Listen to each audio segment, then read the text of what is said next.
नमस्कार दोस्तों, बेबाक भाषा में आपका स्वागत है। आज ख़ास मुलाकात एक ऐसी कवि से, एक ऐसी कवि, पत्रकार, एक्टिविस्ट से जिनकी बानी अपने आप में सीधे साहब को एड्रेस करती है। जहाँ जंगल है, जहाँ जंगल की चिंता है, जहाँ पेड़ माँ के नाम नहीं मानवता के नाम है। जसिंता केरकेटा, आपका बहुत बहुत स्वागत है। और मैं चाहती थी कि ये जो आपकी पंक्तियां हैं उन्हीं से आपका स्वागत हम अपने बेबाक भाषा के प्लेटफॉर्म पर करें, जहाँ पर आप कहती हैं कि साहेब एक दिन जंगल की कोई लड़की कर देगी तुम्हारी सारी व्याख्याओं को, अपने सच से नंगा लिख देगी अपनी कविता में। कैसे तुम्हारे जंगल के रखवालों ने तलाशी के नाम पर खींचे उसके कपड़े, कैसे दरवाजे तोड़कर घुसाती है तुम्हारी फौज अपने घरों में, उनके घरों में। कैसे बच्चे थामने लगे हैं गुल्ली डंडे की जगह बंदूकें, और कैसे भर आता है उनके कलेजे में बारूद। साहेब एक दिन। तो बहुत बहुत हमें खुशी है कि आपसे मुलाकात हो रही है देश की राजधानी दिल्ली में।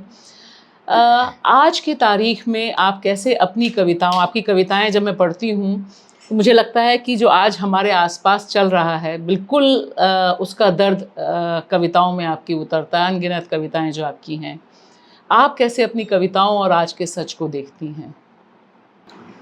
सबसे पहले आपको जोहार और शुक्रिया इस बातचीत के लिए। तो मुझे लगता है कोई भी इंसान जो बहुत संवेदनशील तरीके से आज के परिवेश को अगर देख रहा है, और ख़ासकर अगर कोई लिखने पढ़ने का, और ख़ासकर अगर कोई कविता लिखता है, तो मुझे लगता है वो ऑटोमेटिक आपको दिखाई पड़ेगा कि क्या चीज़ हो रहा है। और जिस समाज से, आदिवासी समाज से मैं आती हूँ, उसका इस देश के भीतर में आज से नहीं, बहुत बहुत लंबे समय से एक प्रतिरोध की जो संस्कृति रही है। तो मुझे ये लगता था कि ये क्यों हम पीढ़ी दर पीढ़ी हमारे लोग प्रतिरोध करते हैं। और मैं ये पाती हूँ कि वो प्रतिरोध इसलिए है ताकि इंसान होने की गरिमा, जो धरती में एक गरिमा के साथ हम जी सके, एक आज़ादी के साथ हम जी सके, उस गरिमा के लिए, उस आज़ादी के लिए, उस सुकून के लिए लोग लड़ाई करते हैं। और वो साम्राज्य विस्तार के लिए कभी भी आदिवासी नहीं लड़ते हैं। वो हमेशा अपने इलाकों और अपने लोगों का अस्तित्व बचाने के लिए, और उनके साथ साथ जो जल जंगल ज़मीन से जो हम जुड़े हुए हैं जी, तो अपने साथ साथ वो सबको बचाने के लिए भी लड़ाई लड़ते हैं। तो जब हम उस समाज से, उस समुदाय से और उस संघर्ष प्रतिरोध को बचपन से देखते हुए बड़े होते हैं, तो बहुत जाहिर सी बात है कि आपकी कविता में, आपके लेखन में वो चीज़ आएगा ही आएगा। तो इसलिए मेरी सारी कविताओं में आप उन चीज़ों को पाती हैं। जी। और ख़ास तौर से हम 2026 में मिल रहे हैं। 2026 में जो आदिवासी समाज है, आप झारखंड से आती हैं। झारखंड में बड़े पैमाने पर इस समय उद्वेलित है समाज। उड़ीसा बगल में है, वहाँ पर तमाम खनन की जो स्कीम्स चल रही हैं उनके खिलाफ लंबा संघर्ष चल रहा है। फिर से एक बार सड़कों पे हैं। लेकिन ये एक बड़ा पॉलिसी का मामला नहीं बन रहा, या इस प्रतिरोध को लोग देखने को तैयार नहीं हो रहे।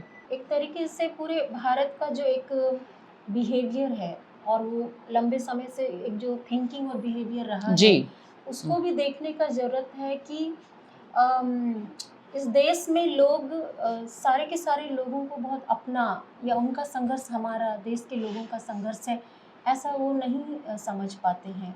पूरे उत्तर भारत में हम एक तरीके का ये इतिहास और कल्चर पाते हैं कि वो अपने ही भीतर में साम्राज्य विस्तार करने का एक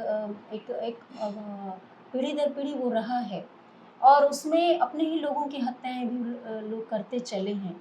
और आज भी हम बिल्कुल सत्ता, राजनीति और धर्म के रास्ते से हम उसी तरीके का साम्राज्य विस्तार, उसी तरीके का एक बुलडोजर कल्चर हम देखते हैं। जी।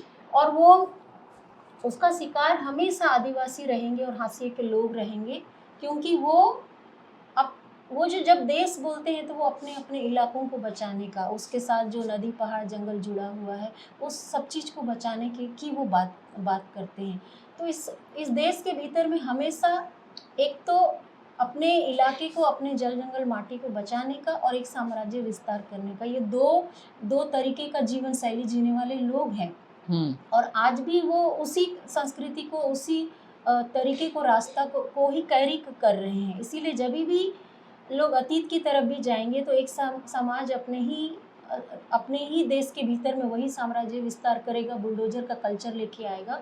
और एक जो समाज है जो जीना चाहता है अपने परिवेश के साथ, नदी पहाड़ जंगल फूल तितली के साथ जीना चाहता है, वो हमेशा उसको किसी बाहरी आक्रमण का जरूरत नहीं है, इसी देश के भीतर में ही वो प्रतिरोध हमेशा उसको लड़ते रहना पड़ेगा, करते रहना पड़ेगा।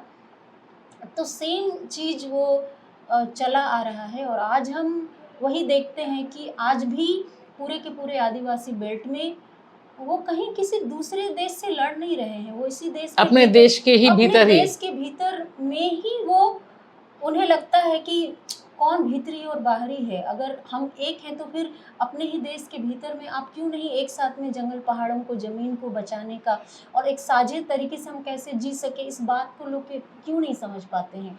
तो अपने ही देश के भीतर में पूरा का पूरा आदिवासी इलाका जो है वो आंदोलनरत है और जंगल पहाड़ नदियों को बचाने के लिए, अपने परिवेश इलाकों को बचाने के लिए, तो वो आज भी आपको दिखाई पड़ता है। आप लगातार और हम सब हमेशा से आदिवासी शब्द इस्तेमाल करते हैं। जी जी। उसके पीछे की एक कहानी है पूरी, जी, उसके जी, पीछे एक विचार भी जी, है। जी। लेकिन हम देश की राजधानी दिल्ली में बैठे हैं, कुछ ही दिनों पहले यहाँ पर आदिवासियों को बुलाया लेकिन उन्हें आदिवासी नहीं कहा गया। ये एक पॉलिटिक्स का हिस्सा है जहाँ पर आदिवासी आदिवासी नहीं रहता, वह वनवासी हो जाता है, बाकी सारे नाम उसको बुलाए जाते हैं। इस पॉलिटिक्स को कैसे आप देखती हैं? आप आदिवासी समाज से आई हैं, क्यों आदिवासियों को अब आदिवासी ना कह के वनवासी या बाकी नामों से बुलाने की जो पूरी आरएसएस और बीजेपी की पॉलिटिक्स है वो कैसे कितना असर डाल रही? क्योंकि बड़े पैमाने पे लोग आए थे, आदिवासी लीडर्स भी आए थे, लाल किले में एक बड़ा शो हुआ था। तो इन सारी घटनाओं को भी हम बहुत पीछे जाके देखना पड़ेगा, क्योंकि बहुत पीछे भी हम जब जाते हैं तो आदिवासियों के लिए आदिवासी शब्द का इस्तेमाल कभी भी किया नहीं गया। वो हमेशा उनके लिए राक्षस का, दस्यु का, दैत्य का ये सब इस्तेमाल हुआ। तो आज भी वो सीधे सीधे तो राक्षस और दैत्य हमें नहीं कह सकेंगे, लेकिन अभी भी वो वनवासी यही इस्तेमाल करते हैं। बट आदिवासियों ने वो आदिवासी शब्द बहुत गरिमा के साथ चुना है, जो बहुत हिंदी भाषा का ये शब्द बहुत मजबूती देता है और पहचान को, कि वो जो आदि समय से यहाँ पे है, सबसे पहले जो थे, सबसे पहले निवासी, आर्यभाषी लोगों के उत्तर भारत में फैलने से पहले आपको जब मुंडा भाषाओं का जिन्होंने अध्ययन किया है तो वो आप देखेंगे कि वो हमारे मुंडा भाषा की कथाओं में और असुर कथाओं में भी, असुर आदिवासी जो अभी भी झारखंड में बचे हुए हैं, उनकी कथाओं में आपको वो 5 नदियों के आसपास रक्त रंजित युद्धों का वो वर्णन मिलता है। और हिंदू पौराणिक ग्रंथों में भी, जिनको भी दस्यु कहा गया, तो मुंडा कथाओं में हम देखते हैं कि जिन नामों का चर्चा किया गया था, बहुत से नाम आपको मुंडा भाषा में आपको नाम मिलेंगे। अच्छा, वही नाम? हाँ, उससे मिलता जुलता कई नाम आपको मिलेंगे। अच्छा।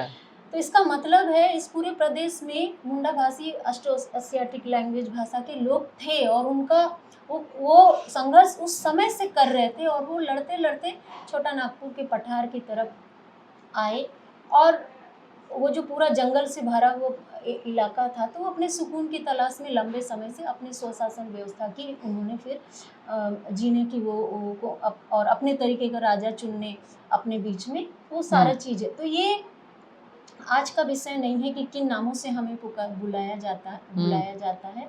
आज तो मुझे लगता है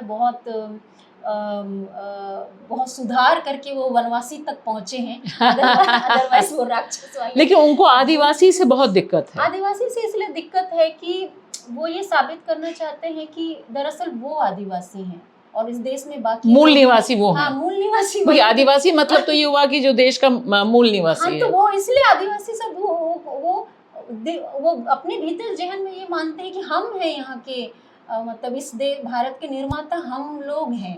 तो वो बिल्कुल स्वीकार नहीं करना चाहते हैं कि हम और जो हमारे आसपास हमारे पहले जो लोग यहाँ पे तो हम उनको बिल्कुल ना स्वीकार करें। तो इसलिए हमेशा वनवासी ही इस्तेमाल करेंगे, लेकिन उनकी मजबूरी है कि वो आदिवासी इलाकों में उनको जाना पड़ रहा है, काम करना पड़ रहा है, क्योंकि बहुत लंबे समय से उन्होंने ये कोशिश करके देख लिया कि अपनी भाषा तक और अपने आप को ये शुद्धता अशुद्धता में बांट के बचाए रखने का बहुत लंबे समय तक कोशिश किया, पर अब वो कर नहीं सकते हैं, क्योंकि आप बचाते बचाते आपकी संस्कृत भाषा खत्म लुप्त होने के कगार पे है। अब आप भी उसी शुद्धता अशुद्धता में रहेंगे और बाकी लोगों की तरफ नहीं आएंगे, तो आप भी हाशिए पे धकेले जाएंगे। तो वो बहुत कोशिश है कि कैसे, खासकर जो आदिवासी खुद को कहता है, पहले हम कैसे उसको अपने फोल्ड में लाएं, ताकि कोई आदिवासी जैसा यहाँ लोग ना रहे। हाँ, वो धीरे धीरे साइड हो जाए। इसी से एक जुड़ा हुआ सवाल, ये बहुत बड़ी बात है कि आज भी ताकत और शिक्षा और संसाधन पे जो पहला अधिकार है वो अपने हाथ में ही रखना चाहते हैं। इसलिए भले ही आदिवासी इलाकों में वो काम करते हैं, बट मैट्रिक से आगे किसी को भी शिक्षा में जाने नहीं दे रहे हैं। तो आप देखेंगे कि आदिवासी गाय बैल चराता रहे और उनको ऐसे ही पास कर दिया जाए या नौकरियों में ये ना जाए। तो इन्होंने बहुत मिशनरी संस्थाओं से सीखा है कि हम आदिवासियों के बीच कैसे काम करें, लेकिन आज भी जो ब्राह्मण धर्म का जो एक तरीका है और संसाधन को, पावर को अपने हाथ में रखने और शिक्षा से वंचित करना हाशिए के समाज को, वो अभी भी वो है। और धीरे धीरे इसको आदिवासी महसूस भी करते हैं, लेकिन आदिवासियों की भी दिक्कत ये है कि पावर समीकरण में उन्हें कहीं जाना है। तो वो उनके भीतर भी, जो भी संघ के फोल्ड में भी जा रहे हैं, उनके भीतर भी, आदिवासियों के भीतर वो कभी भी अपने को हिंदू बिल्कुल मानते नहीं है। तो उनके फोल्ड के भीतर भी रह के खुद को आदिवासी ही कहते हैं। जैसे मैं, आपने बिल्कुल मेरा जो दूसरा सवाल इससे जुड़ा हुआ था उसको आपने छुआ। आदिवासियों को हिंदू बनाने की प्रक्रिया बहुत लंबे समय से चल रही है और इस समय बहुत खतरनाक मोड़ पर दिखाई दे रही है।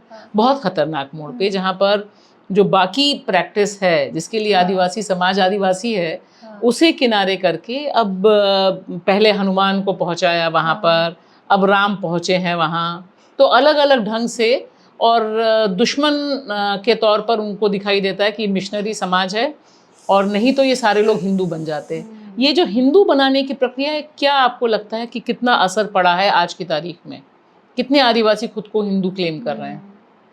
पहले तो ये हमें जानना पड़ेगा कि बहुत पहले जब अरब भारत के लोगों को कहना चाहते थे कुछ, तो वो हिंदू सबको कह रहे थे, लेकिन वो सिर्फ जो ब्राह्मण धर्म है उसके लिए हिंदू शब्द बहुत बहुत बाद में वो आया। और चूंकि ये मजबूरी होने लगी कि हम कैसे पूरे भारत में अपने आप को फैलाएं, क्योंकि उत्तर भारत से साउथ की तरफ भी राजा और ब्राह्मण जा रहे थे, तो उन्होंने वो उनकी मजबूरी थी कि वो त्रिदेवता का संकल्पना लेके आ रहे थे, जिसमें विष्णु, शिव और ब्रह्मा को स्थापित करना था। तो शुरुआत में तो खुद को ब्रह्मा के वो बता रहे थे, तो ब्रह्मा तो आज के समय में हाशिए में चले गए, क्योंकि शैव और वैष्णव के संप्रदाय के लोग इतने ज़्यादा हैं। और दक्षिण में भी जो तमिल देवता मुरुगन है और ब्राह्मण जिनको मानते हैं रुद्र, इनको मिला कि उन्होंने शिव की कल्पना को लेके आए हैं। तो बहुत पहले से ही पत्थर की पूजा, पेड़, नदी, नाग की पूजा, इन सब से जो यहाँ के पहले से मूल लोग हैं, वो इन सबको पहले से वो पूजा करते रहे हैं। तो अब चूंकि वो ये शैववाद को भी हिंदू धर्म से जोड़ दिया गया है, तो बहुत आदिवासी जो पढ़े लिखे नहीं हैं उनके लिए बहुत मुश्किल होता है कि ये तो हम ऑलरेडी कर रहे हैं, लेकिन अभी ये हम करते रहें तो वो हिंदू हो जाना हो रहा है। अच्छा, आप ये कह रहे हैं कि वो प्रतीक जैसे शिवलिंग है, बाकी चीजें ये करेंगे तो अभी हम हिंदू फोल्ड में हमें दिखाया जा रहा है। तो ये आदिवासियों की बहुत मुश्किल है, क्योंकि ये सारी चीज़ों को हम बहुत ज़्यादा शिक्षा आदिवासी इलाकों में नहीं होने के कारण या इतना अध्ययन नहीं करने के कारण नहीं जानते हैं। तो बहुत मुश्किल होता है कि कैसे हम इस धर्म से अपने आप को अलग करें। तो कई जगहों पे आप देखेंगे कि अचानक से जो शिवलिंग आदिवासी शरण स्थल में निकल आता है, तो लोग आजकल वो उठा के फेंक दे रहे हैं और उसको लेके बहुत लड़ाइयाँ भी वो चल रही हैं। तो आदिवासी के भीतर एक तो द्वंद्व भी है कि कैसे हम उस फोल्ड में जाने से आपको अपने आप को बचाएं, और आदिवासी का जो अपना आस्था है या अपने तरीके से तरीका है पूजा पाठ का, जीने का, उसको कैसे बचा के रखें। लेकिन ये भी है कि बहुत तेज़ी से भी उस फोल्ड में लोगों को लिया भी जा रहा है, और उनका सांस्कृतिकरण वो हो तो रहा है तेजी क्योंकि देखिए से। अभी उनकी तरफ से कहा जाता है कि भाई हमारी जो हाँ, राष्ट्रपति हैं वो द्रौपदी हाँ, मुर्मू हैं, वो आदिवासी हैं। उड़ीसा के जो मुख्यमंत्री हैं वो तो आदिवासी हैं। पावर जिनके हाथ में रहता है, देखिए वो जो परिभाषा लेके आता है, तो मिडिल क्लास और अपर कास्ट उसी परिभाषा को दोहराता है। जो नीचे के लोग हैं, हाशिए के लोग हैं, उनके बीच इतनी शिक्षा नहीं है, तो वो उनको एक तो असमंजस में रहते हैं लोग, और डर भी रहता है कि हम जो परिभाषा बोलेंगे वो उसको लोग स्वीकार भी नहीं करेंगे। तो धीरे धीरे जो एक्टिविस्ट और ज़मीनी स्तर पे जो लोग भी निकलते हैं, कई बार वो अपने आप को बताने के लिए भी उन्हीं परिभाषाओं को दोहराना शुरू करते हैं। जैसे कि अभी भी जो क्रिश्चियन धर्म में आदिवासी जो कन्वर्ट नहीं हुए हैं, उनको बहुत बार अपने धर्म की या अपना विश्वास पद्धति को हम कैसे परिभाषित करें तो समझ में नहीं आता है। तो वो भी बार बार वो आजकल कह रहे हैं, इवन आईएएस लेवल के लोग भी कहने लगे हैं इवन आदिवासी में, कि सरना सनातन जी एक सर है। ना। हाँ, तो ये कई बार वो सत्ता की तरफ से और पावरफुल लोगों की तरफ से जो परिभाषा नीचे की ओर आती है, तो ये भी उसी परिभाषा को दोहराने लगते हैं। क्योंकि अभी भी आदिवासी इलाकों में ये जो दिसुम और देश का कल्पना है, वो अपने इलाके तक को ही जानते हैं। पूरे देश का भी इतिहास क्या रहा है, इन अलग-अलग लोगों की यात्राएँ क्या रही हैं, उनका धार्मिक क्या रहा है, और पावर पे किस तरह किसका कब्ज़ा रहा है, इसको आदिवासी इलाकों में इतना ज़्यादा नहीं जानते हैं। अभी भी अपने इलाकों को छोड़ दें तो पूरे देश की भी सब इतना अंडरस्टैंडिंग नहीं आ पाती है। तो जी, ऐसे में किन शब्दों का और किन परिभाषाओं का लोग लेकिन ये इस्तेमाल जो करें? सनातन बनाम सरना धर्म हाँ, है, हाँ, हाँ। इसका जो टकराव है ये ज़मीन पर हो रहा है, क्या आपको लगता है? ज़मीन पे इसका टकराव है, लेकिन उसको वहाँ भी जो क्रिश्चियन आदिवासी हैं जो काफ़ी थोड़े पढ़े लिखे हैं, तो और उनको थोड़ा बाहर का एक्सपोज़र भी है, तो वो इस बात को समझते हैं कि जो ब्राह्मण धर्म किस तरह अपने को परिवर्तन करते आ रहा है, सिर्फ़ अपना ताकत बनाए रखने के लिए, और किस तरह वो उनकी यात्रा को कुछ लोग समझते हैं, तो वो निरंतर उसका प्रतिरोध भी कर रहे हैं, बोलते भी हैं। लेकिन बहुत सारे, क्योंकि ये सीधे-सीधे वो संघ की ओर से सीधे-सीधे वो आदिवासियों के बिहाफ में खड़े होके नहीं बोलते हैं, वो इन्हीं आदिवासियों के बीच में से लोगों को खड़ा करते हैं जो उनकी बोली में, उनकी उनकी बोली भाषा बोलते में हैं। बोले। हुँ। तो बहुत जिनको वो खड़ा करते हैं, चूँकि उनका इतना अध्ययन भी नहीं है, और इतना, और ख़ासकर हम ब्राह्मणवाद के बारे या ब्राह्मण धर्म के बारे, वैदिक के बारे में भी आदिवासियों को इतनी जानकारी नहीं है कि इनकी यात्रा कैसे रही है, या ये किस तरीके से यहाँ पे विस्तार करने का, ताकतों के साथ खड़े होके ये कैसे हाशियों के साथ में बहुत पहले से इनका एक चलने का तरीका रहा, वो नहीं समझते हैं या जानते नहीं हैं। तो इतना तो बहुत स्ट्रांगली आदिवासी कहते हैं कि हम हिंदू नहीं हैं, लेकिन हिंदुआइज़ तो तेज़ी से हो रहे हैं, क्योंकि आजकल जो पाहन है उसके साथ-साथ लोग पंडितों को भी धीरे-धीरे बुला रहे हैं। तो आप धीरे-धीरे, आपको पता भी नहीं चलेगा आप कैसे उस फ़ोल्ड में चले जाएँगे। तो ये संघर्ष तो है, लेकिन आदिवासियों के भीतर ये स्ट्रांगली ये बिलीफ है कि मतलब कितना भी आप कुछ कह लें, आपका जो जीवन दर्शन है, चलने का जो तरीका है, वो वर्चस्व का चलने का तरीका, वर्चस्ववादी तरीका या मानसिकता तो हमारा नहीं है। तो ये तो एक बहुत बड़ा फ़र्क है, तो उसको लेके प्रतिरोध तो जारी है, लेकिन उसको हमेशा संघ क्या करता है कि आदिवासियों के भीतर ही आपस से लड़ाई में बदल देता है, ताकि उन पर सवाल ना किया जा सके। एक बड़ी दिलचस्प चीज़ जो मैंने नोटिस की कि पिछले 10-15 सालों में जो आदिवासी बहुल इलाके हैं, वहाँ भारतीय जनता पार्टी अपनी चुनावी जीत को सुनिश्चित करती आई। लेटेस्ट एग्जाम्पल बंगाल है। इससे पहले भी हमने देखा छत्तीसगढ़ में जो प्रतिरोध के इलाके रहे हैं, वहाँ सब जगह जो चुनावी जीत है वो भारतीय जनता पार्टी की रही। ये कैसे इस फिनोमिना को समझा जा सकता है आपके हिसाब से? आदिवासियों के पास अभी पावर समीकरण में किसी न किसी के तरफ, किसी न किसी पावर के तरफ आदिवासी जाएंगे। तो उनके पास में आई थिंक कांग्रेस के से भी उनकी बहुत निराशा रही है लंबे समय तक, क्योंकि जब भी वो भी जहाँ भी रहे हैं वो आदिवासियों को इतना समझ नहीं पाए हैं। जी। भारतीय जनता पार्टी और संघ ने ये काम किया है कि बहुत पोलाइटली वो आदिवासियों की संवेदना को, और ये बता के कि अगर कोई और आपको हमला करेगा तो हम बचाएंगे, तो एटलीस्ट आप हमारे साथ खड़े होने में भी कोई परेशानी नहीं है, आप हमारा टैग लगा लीजिए, गाड़ी में हमारा स्टिकर चिपका दीजिए और आप ऐसे ही रहिए, बट हमारे माने हमारे साथ रहिए। तो आदिवासियों की मजबूरी है कि अभी किसी न किसी पावर की तरफ जाना है, और ये बहुत आश्वासन देते हैं कि चूंकि हम बहुसंख्यक हैं, हम पावर में रहेंगे तो हम ही आपको बचा सकते हैं। तो बहुत लोगों की मजबूरी है कि उनके साथ लोग हैं, और ग्रास रूट में उनका काम भी है कि वो घर घर लोगों के साथ में जुड़े हुए हैं। तो जब भक्षक ही रक्षक के जैसे आपके साथ खड़ा हो और आप तो लोग उनका चुनाव कर रहे हैं। मुझे लगता है बहुत असहाय वाली स्थिति है, क्योंकि और कोई रास्ता नहीं है इस देश के भीतर, वो कहाँ देखें। या तो वो खत्म होंगे या तो फिर आपको उनके साथ में खड़े रहना पड़ेगा। लेकिन इसी के साथ साथ तो जहाँ जहाँ सरकारें आई, हाँ, वहाँ पर आदिवासियों के खिलाफ, या मान लीजिए जन जंगल लूटने का काम जैसे उड़ीसा में चल रहा है, और छत्तीसगढ़ में भी। छत्तीसगढ़ में इतना भयानक है, कल्पना से भी परे है।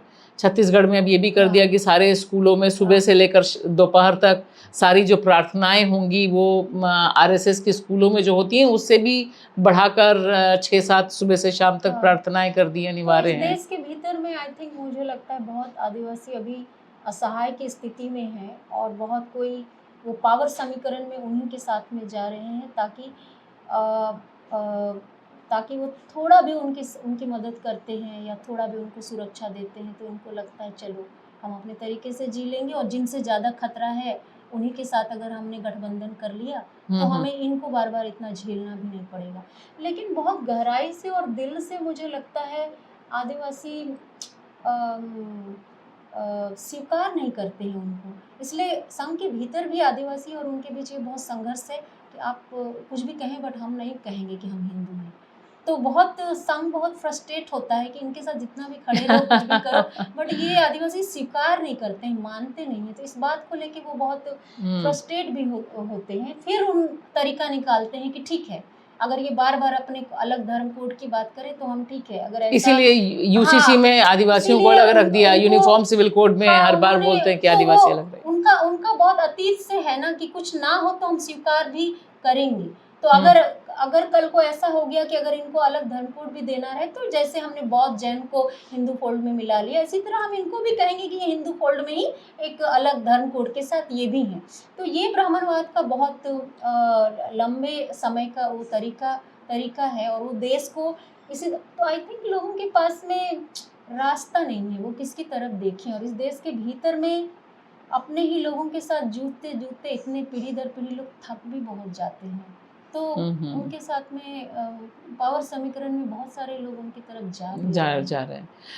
अंत में, क्योंकि आपकी कविता है कि पेड़ ने कभी नहीं कहा कि पेड़ लगाओ, लेकिन इस समय जब हम हैं तो पेड़ों की कटाई इतनी भयानक, मतलब देश की राजधानी दिल्ली में हज़ारों पेड़ कट गए सेंट्रल विस्ता के लिए, निकोबार परियोजना में 1 करोड़ से अधिक पेड़ काटे जा रहे हैं। तो ये जो विकास बनाम विनाश है, मतलब विकास का नाम जो विनाश बन गया है, ये कैसे आप देख रहे हैं कि क्या ये एक इसको लेके प्रतिरोध बढ़ेगा? आपकी कविताओं में जो प्रतिरोध है वो ज़मीन पर भी आपको लगता है कि उतरेगा? नहीं, मुझे लगता है धीरे धीरे तो पूरे देश भर में, चाहे शहर हो या गांव के हो, चाहे किसी भी कास्ट और क्लास के लोग हों, वो ये तो महसूस कर रहे हैं कि ये देश के नाम पे, देश के हित के नाम पे ये सारा का सारा पहाड़ जंगल ख़त्म करते जाए, और तो शहरों में भी उसकी स्थिति कितनी भयावह आने वाले दिनों में होगी।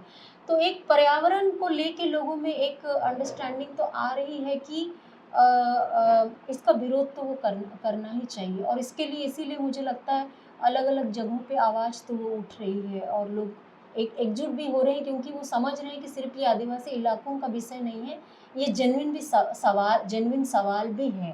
तो मुझे लगता है जो बात आदिवासी इतने समय से कहते आ रहे हैं, वो पूरी मानवता और पूरे मनुष्यों के बचे रहने के लिए भी कहीं न कहीं सारे समाज के लोग ये बात वो प्रतिरोध धीरे-धीरे करेंगे, या उनको करना पड़ेगा अपने आप को बचाने के लिए। जी, मैं चाहती हूँ कि कुछ कविताएँ भी मैं आपसे सुनें, और यहाँ मैं दर्शकों को बताना चाहूँगी कि आपकी बहुत सी जो कविताएँ हैं, संग्रह हैं, वो अनगिनत भाषाओं में है, और दुनिया भर में आपकी कविताओं की खूब धूम है।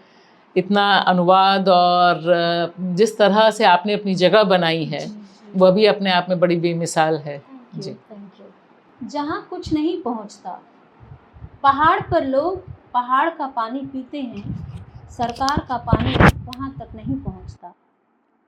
पहाड़ पर लोग पहाड़ का पानी पीते हैं, सरकार का पानी वहाँ तक नहीं पहुँचता। मातृभाषा में कोई स्कूल नहीं पहुँचता, अस्पताल में कोई डॉक्टर नहीं पहुँचता, बिजली नहीं पहुँचती, इंटरनेट नहीं पहुँचता, वहाँ कुछ भी नहीं पहुँचता। साहब, जहाँ कुछ भी नहीं पहुँचता, वहाँ धर्म और गाय के नाम पर आदमी की हत्या के लिए इतना जहर कैसे पहुँचता है। पहाड़ों के लिए, थोड़े से पैसे के लिए जो अपना ईमान बेचते हैं, थोड़े से पैसे के लिए जो अपना ईमान बेचते हैं, वे क्या समझेंगे पहाड़ों के लिए कुछ लोग क्यों अपनी जान देते हैं। और एक छोटी सी कविता पढ़ना चाहूँगी, इंतज़ार। वे हमारे सभ्य होने के इंतज़ार में हैं, वे हमारे सभ्य होने के इंतज़ार में हैं, और हम उनके मनुष्य होने के।